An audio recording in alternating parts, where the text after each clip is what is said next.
nós tem a parte de que explica de parte de história, nós tem a parte que nos explica a parte de nossa comunidade como está hincada em outro, nós tem nossa tradição, nós tem tipo de música que nós tem aqui, nós tem essa parte de comida.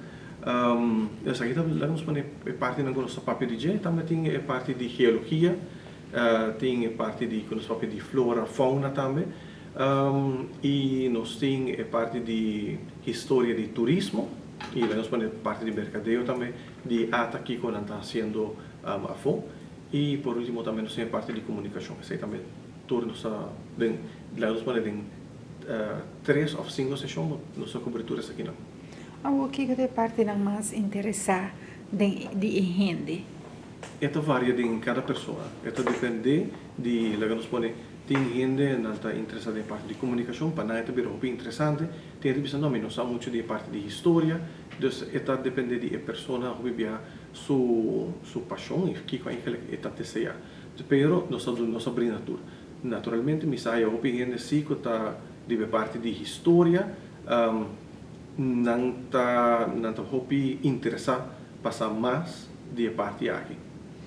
A história de Aruba é grande, é diferente contra que outra isla?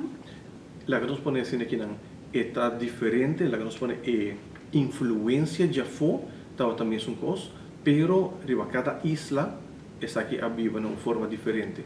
Essa aí põe orinan que Aruba tal que está ave devido a parte do passado e influência a hunga orinan riba cada pessoa, nós podemos para nossa comunidade, que ave não está onde não está. Assim é mais consciente agora aqui, de que tem rond. Por exemplo, nós temos também a parte de deep dive topics, caminho que nos explica a parte de cas Floriaf, cas de Corá, caminho que nós está saca 3D, é todo 3D scan, então apresentando essa aqui, opinião de em minuto outra sa. E também a parte de flora, fauna também nos explica, tem hora de gente que pensa, você me está tal, vamos dizer tal, base minuto sa que nome tem. Pues, sim, não te mais consciente assim aqui.